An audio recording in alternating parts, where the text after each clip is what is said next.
Ladies and gentlemen, this is Peace Room.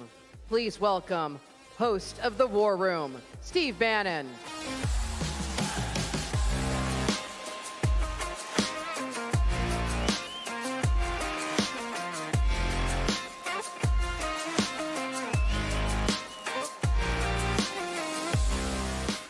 Thank you. Look, there was a lot of wisdom in what Brandon had to say, right, about all these fights, etc.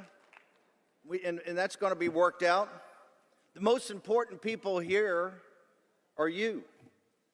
You have to be convinced. We're in the middle of a war right now, or let me say probably the start of a war. The decision in going forward is obviously the commander-in-chief's.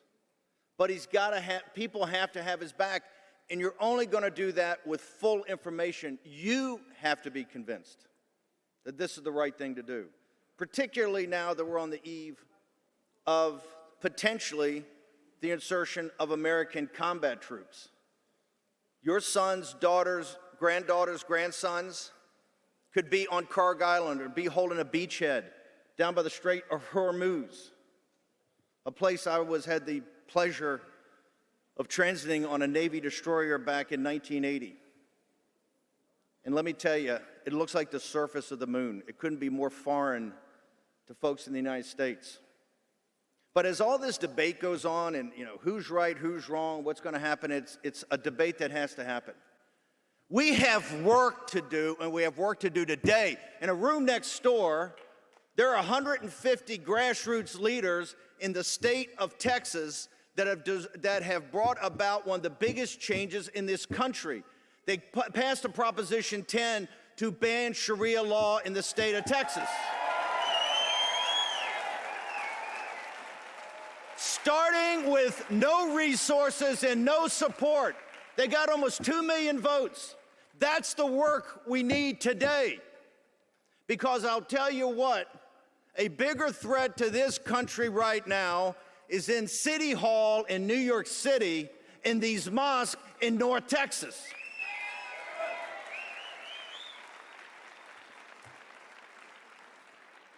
The Dallas Morning News, normally I'll bring up as a heuristic device the Financial Times or the Wall Street Journal, but here this is the Dallas Morning News. Paxton, Cornyn divided on CPAC, right?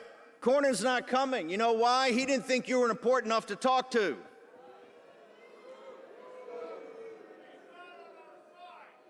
Politico reports this morning in an article called Texas Hold'em that President Trump, in all likelihood, is not going to endorse in this race. Why is that? Because the hard work of the grassroots community got in back of Ken Paxton. They dropped almost $100 million of negative ads on Ken Paxton. And right now in the latest poll, Ken Paxton is up by 8 points. That's a victory for you.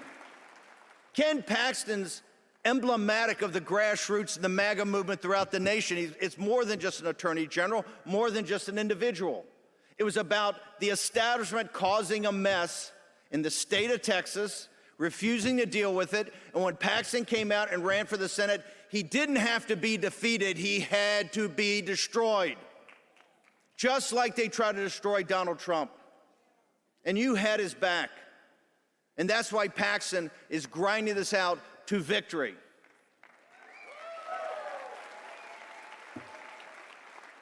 I also believe there needs to be a major investigation of the Cornyn political operation, how they raised this money, who put the money in, and how the money was spent to destroy Ken Paxton.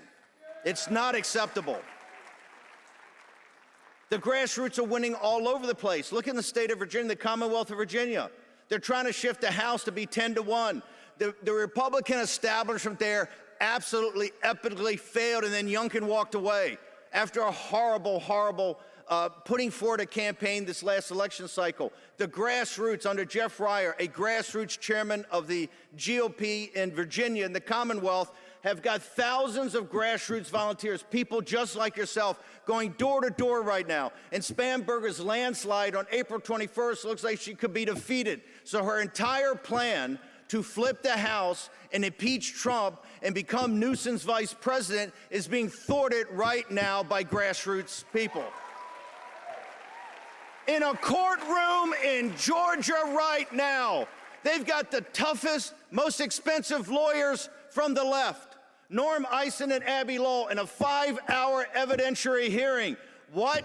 To get the evidence back, to get the ballots back. Why? The 2020 election was stolen from Donald Trump, and they know it.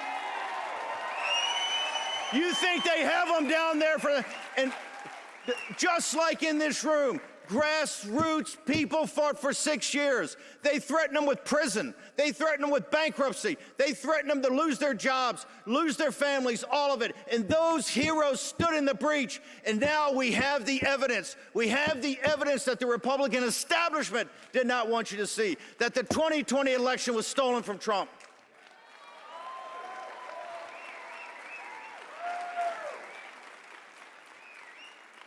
Everywhere you look around, the Republican establishment creates a mess that you have to go in and clean up.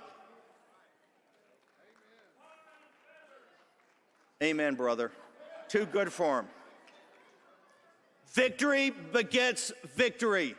The victory of Paxton will drive us forward. A victory in Virginia will drive us forward. A victory in Georgia will drive us forward to ultimate victory. Don't listen. I don't want to hear talk about the midterm. I don't want to hear talk about 2028.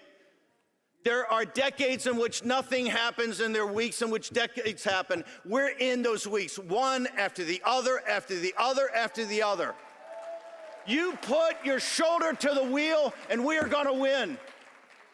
We're going to hold the House and hold the Senate and have President Trump come back to mass deportations, right?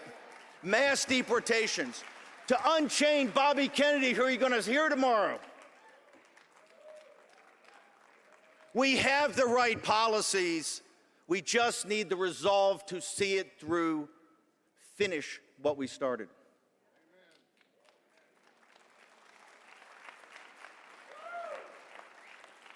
Over a year ago, when Matt and Mercy decided that D.C. wasn't the right place for CPAC, they picked Texas. How providential was that? Given what happened on Proposition 10, given this long shot bet of Ken Paxton right here, right now. And you know why? The state of Texas is the jewel in the crown of the union. Where Texas goes, so goes the nation, and where the nation goes, so goes the world. Now, there have been people here that I highly respect, guys like Josh Hammer. I have on the show a lot, love his book, a good man and a smart man. But came up yesterday and attacking MTG and Matt Gaetz and Megyn Kelly and Tucker. What's important is not Candace and Tucker and Megyn Kelly or Mark Levin and Ben Shapiro. What is important is you.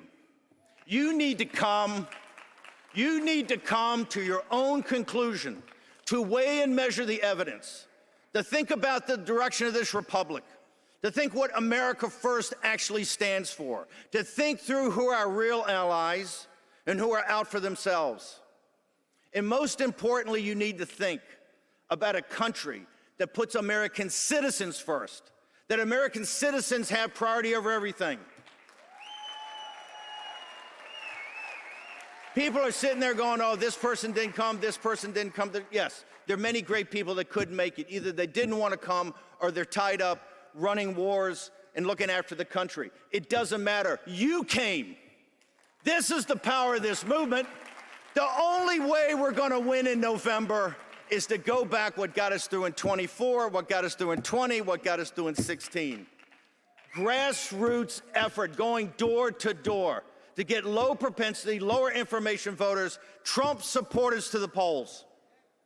And if we do that, the Sunland Uplands is in front of us. If we don't, if we just have these quarrels and this bickering and this fighting, and lose the fact of what happened in Texas in January and February, if we lose what's happening in the Commonwealth of Virginia now, if we lose the fact of 6 years of struggle in Georgia, we now have the evidence of the 2020 stolen election. If you lose what's important, then we're going to lose the country.